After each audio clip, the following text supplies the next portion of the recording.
बांग्लादेश में जारी हिंसा और विरोध प्रदर्शनों के बीच एक बार फिर कट्टरपंथ का खौफनाक चेहरा सामने आया है। मेमनसिंह जिले में भीड़ ने ईशनंदा के आरोप में एक हिंदू युवक की बेरहमी से हत्या कर दी।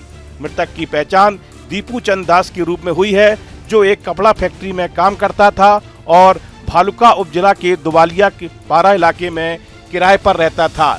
दिल दहला देने वाली इस घटना में उग्र भीड़ ने हत्या के शव को एक पेड़ से बांध दिया और उसमें आग लगा दी। वहीं इस घटना को लेकर भारत की ओर से कड़ी आपत्ति दर्ज कराई गई।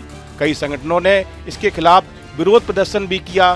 केंद्रीय मंत्री गिरिराज सिंह ने बंगाल की सीएम ममता बनर्जी को घेरते हुए इंडी गठबंधन पर जमकर निशाना साधा। रिफॉर्म जनता के लिए, चाहे मनरेगा में रिफॉर्म हो, चाहे अन्य कानून में हो, ये रिफॉर्म एक्सप्रेस सेशन रहा और ये जनता के लिए रहा। सर, पर जिस तरीके से बांग्लादेश देखिए, दुर्भाग्य है, बांग्लादेश पाकिस्तान के रास्ते पर चल पड़ा है और भारत में भी ममता बनर्जी जैसे नेत्री हैं जो भारत को, बंगाल को बांग्लादेश बनाना चाहती हैं और सारे इंडी गठबंधन की जुबान अभी बंद हो गई। पुलिस के मुताबिक उग्र भीड़ ने उस पर पैगंबर मोहम्मद के खिलाफ कथित आपत्तिजनक टिप्पणी करने का आरोप लगाया और हमला कर दिया। आरोप है कि भीड़ ने दीपू चंद दास को पीट कर मार डाला, फिर उसके शव को पेड़ से बांधकर आग लगा दी। सूचना मिलने के बाद पुलिस मौके पर पहुंची, स्थिति को नियंत्रित किया और शव को कब्जे में लिया।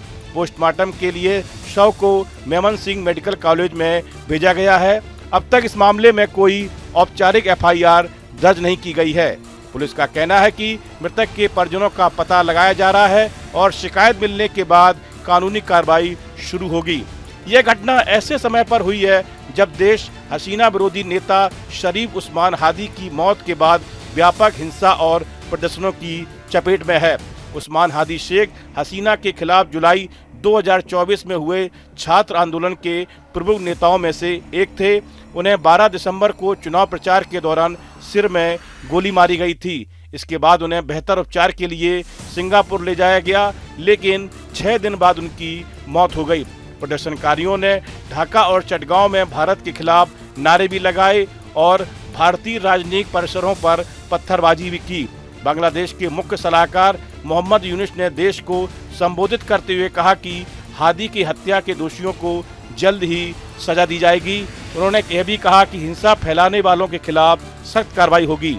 इससे पहले प्रदर्शनकारियों ने बीती रात देश के सबसे बड़े अखबार डेली स्टार और प्रोथोम आलोक के ऑफिस में जबरन घुसकर तोड़फोड़ और आगजनी की। इसके अलावा पूर्व राष्ट्रपति शेख मुजीबुर रहमान के आवास में तोड़फोड़ भी की गई और शेख हसीना की पार्टी आवामी लीग के ऑफिस को भी जला दिया गया। बांग्लादेश की मोहम्मद यूनुस के नेतृत्व वाली अंतरिम सरकार ने हिंदू युवक की लिंचिंग की कड़ी निंदा की है। सरकार ने कहा कि न्यू बांग्लादेश में सांप्रदायिक नफरत और भीड़ की हिंसा के लिए कोई जगह नहीं है।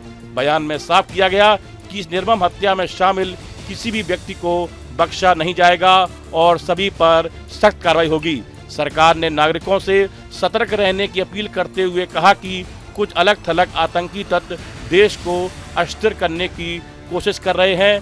साथ ही आगजनी, तोड़फोड़, डर फैलाने और सार्वजनिक संपत्ति को नुकसान पहुंचाने वालों को चेतावनी दी गई कि लोकतांत्रिक परिवर्तन में बाधा डालने की किसी भी कोशिश को बर्दाश्त नहीं किया जाएगा। बांग्लादेश में शेख हसीना सरकार के पतन के बाद हिंदुओं पर हमले लगातार बढ़ रहे हैं। पिछले कुछ समय से लगातार पूरे देश में हजारों की संख्या में हिंदुओं के मकान, दुकान और मंदिरों पर हमले हुए हैं। सैकड़ों हिंदुओं की हत्याएं की गईं और पुलिस प्रशासन तमाशाबीन बना रहा। जब बांग्लादेशी हिंदुओं ने खुद की रक्षा की गुहार लगाई तो उनके नेताओं को झूठे मुकदमों में फंसाया गया और उनके समर्थकों पर हमले किए गए। ऐतिहासिक रूप से वर्तमान बांग्लादेश में हिंदुओं की बड़ी आबादी निवास करती थी। पिछली सदी की शुरुआत में वे इस क्षेत्र की आबादी का लगभग 1/3 हिस्सा थे। तब से लेकर अब तक मुसलमानों की आबादी लगातार बढ़ी है और हिंदुओं की आबादी में गिरावट आई है। 1901 के बाद से हर जनगणना ने आज के बांग्लादेश की आबादी में हिंदुओं की संख्या में गिरावट देखने को मिली है। यह गिरावट 1941 और 1974 की जनगणनाओं के बीच सबसे अधिक थी, यानी जब बांग्लादेश पूर्वी पाकिस्तान था। इस वीडियो में फिलहाल इतना ही। आप बने रहिए न्यूज नेशन के डिजिटल प्लेटफॉर्म के साथ। आपके मोबाइल पर तुरंत आएगी ब्रेकिंग न्यूज, स्क्रीन पर सबसे पहले दिखेगी बड़ी खबर, देश दुनिया की हर खबर एक जगह। अब आपके मोबाइल पर तुरंत फटाफट इंस्टॉल कीजिए न्यूज नेशन ऐप और रखिए खुद को अपडेट।